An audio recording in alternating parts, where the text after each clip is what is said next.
आमीन।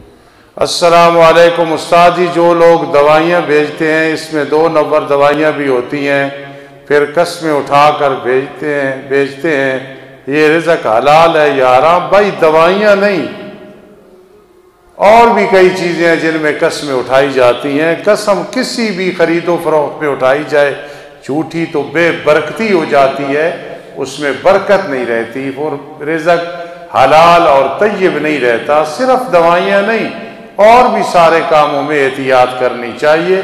अल्लाह तौफीक नसीब फरमाए। अस्सलामु अलैकुम, जो लोग कहते हैं कि अंगूठी में फिरोज़ा डालना सारी मुश्किलें हल हो जाती हैं, ये ठीक है या गलत है? फारूक आज़म रज़ी अल्लाह तआला अन्हु ने हजर अस्वद का बोसा लेके क्या फरमाया था? तू एक पत्थर है, ना नफा दे सकता है ना नुकसान दे सकता। अगर मेरे आका ने तेरा बोसा न लिया होता तो मैं कभी भी न लेता।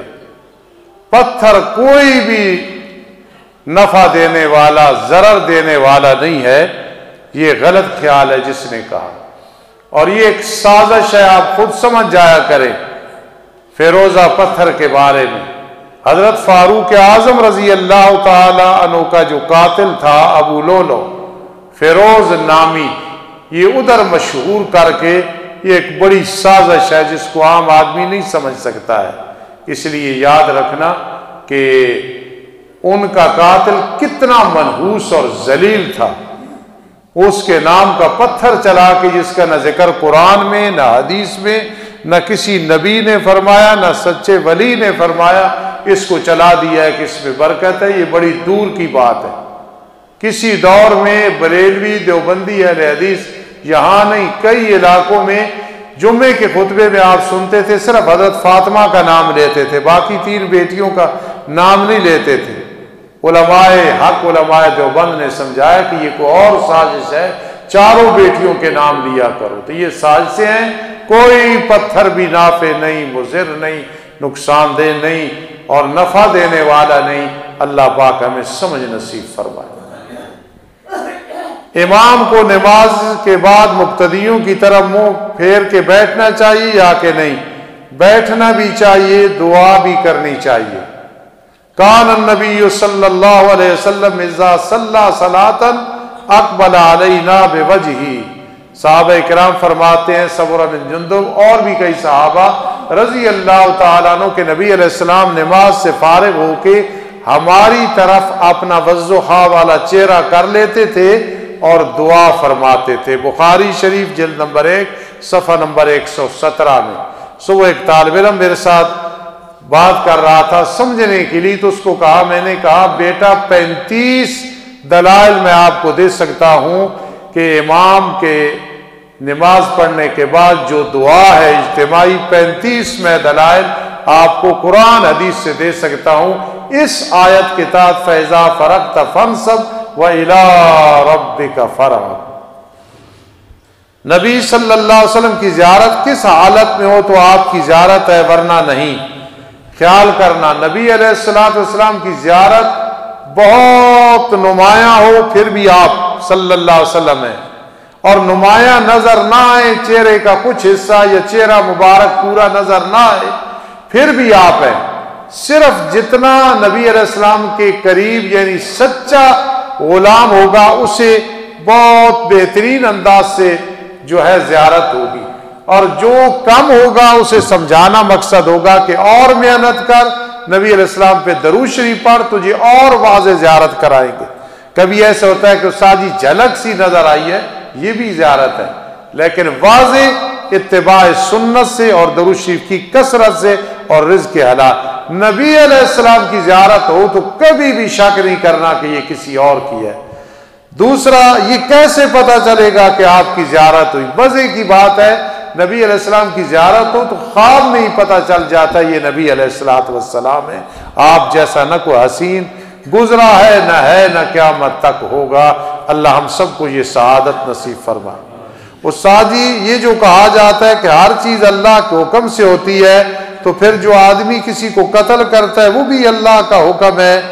जी, बात यह है कि अल्लाह के हुक्म का मतलब यह है कि अल्लाह ने इख्तियार दे दिया ये काम कर या ये कर, शराब पी या दूध पी, इख्तियार दिया।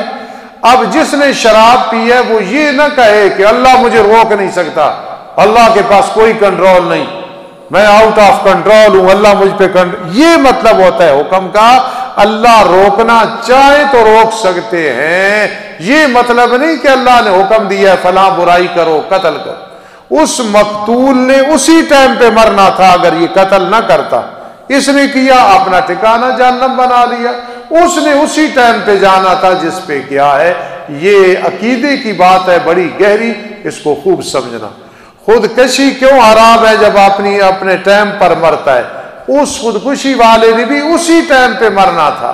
ये जो फेल किया है, फंदा डाला, गोली मारी, ये उसने हराम काम किया है, इसलिए ये हराम है और जहन्नम में जाएगा। अल्लाह महफूज रखे, सजा भुगत की फिर आएगा।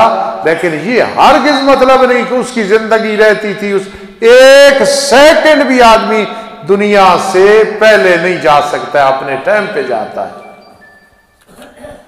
माँ बाप की शफकत से अल्लाह की शफकत कई गुना ज्यादा है, तो फिर अल्लाह अजाब क्यों देता है?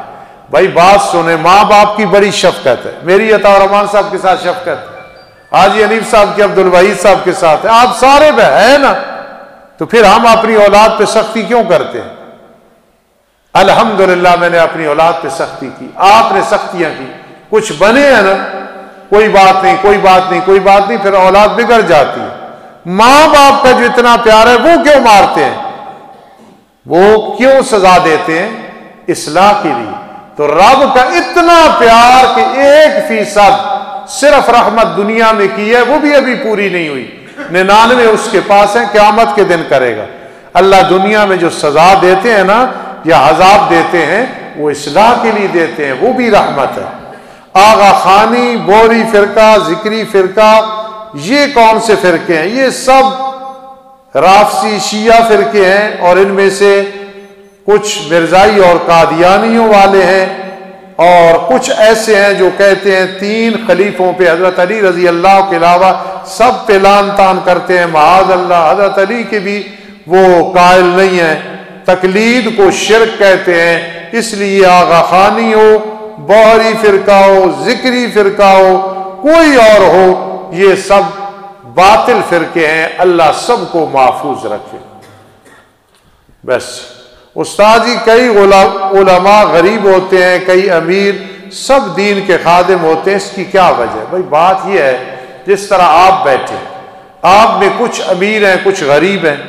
अमीरी गरीबी मेयार नहीं कि मैं अमीर, आप कहें मैं अमीर लिहाजा मैं कामयाब, वो गरीब अल्लाह न रहा। अमीरी गरीबी कोई मेयार नहीं है। और उलमा भी इंसान है, किसी के मुकद्दर में रिज़्क़ ज्यादा, किसी कम।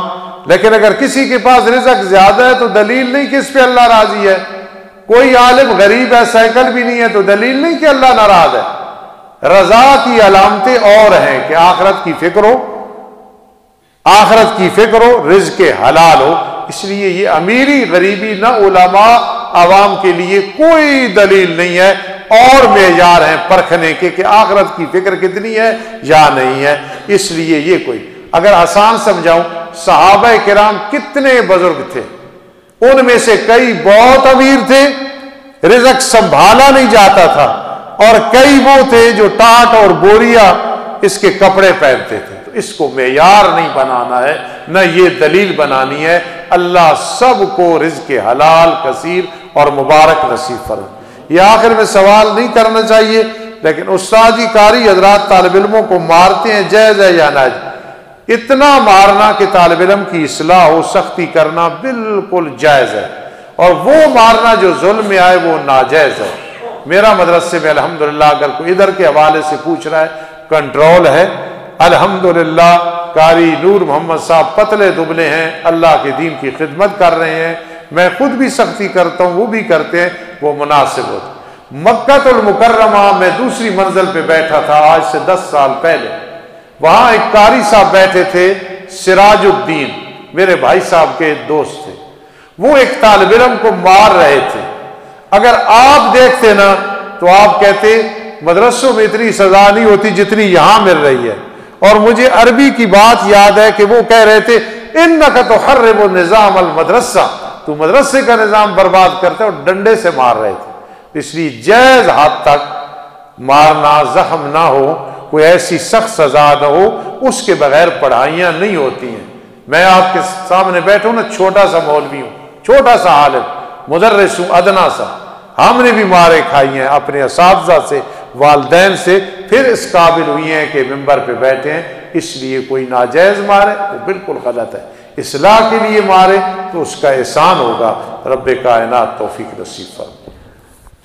बंदयालवी साहब इस वक्त वो शख्स है, परसों उनकी डायरी के बारे में मुझे किसी ने बताया, बल्कि समझो खुद बताया कि 2 महीने तक कोई तारीख खाली नहीं है। अल्लाह ने शख्स को इतना मकाम दिया है। अहमद सईद साहब मरहूम से जिंदगी में किसी ने पूछा था, आपकी नजर में कौन खतीब है? तो अहमद सईद साहब के ये लफ्ज थे, बंदयालवी जैसा इस वक्त खतीब कोई नहीं है। ये अहमद सईद साहब ने कहा था। सैयद अब्दुल मजीद नदीम शाह साहब की तकरीर थी पिंडी में, 1 बजे खत्म हुई। बंदयालवी साहब मुझे कह रहे थे कि मेरी बारी आई 1 बजे के बाद, तो मैंने कहा कि मेरी कौन तकरीर सुनेगा? फरमाने लगे 30-40 आदमी गए, वो भी वाशरूम से होके वापस आ गए। मैंने 2 बजे तक बयान किया, मजमे में कोई फर्क नहीं आया। इस शख्स को गनीमत समझो।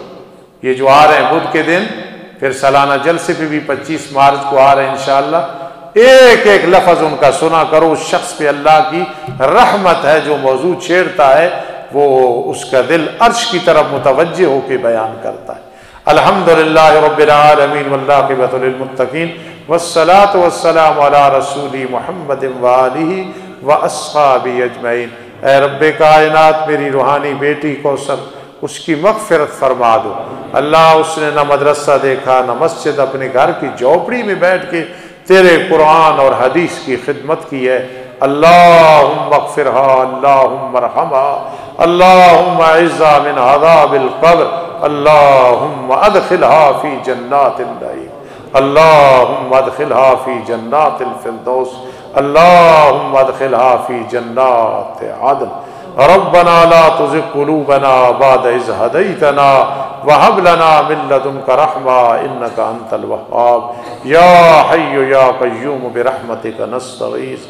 अल्लाहुम्मा अस्तर औरातना व आमिन रवाअतना, अल्लाहुम्मा अस्तर उयूबना, अल्लाहुम्मा अग़फ़िर ज़ुनूबना, अल्लाहुम्मा अरहमना इंदल मौत वला तुअज़्ज़िबना फ़िल क़ब्र बअदल मौत, अल्लाहुम्मा इन्ना अला सकरातिल मौत व ग़मरातिल मौत, अल्लाहुम्मा अर्ज़ुक़ना रिज़्क़न हलालन तय्यबा, अल्लाहुम्मा अर्ज़ुक़ना फ़हमन नबिय्यीन व हिफ़्ज़ल मुरसलीन।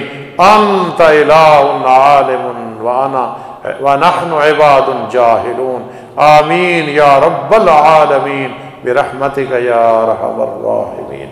सुब्हानल्लाह।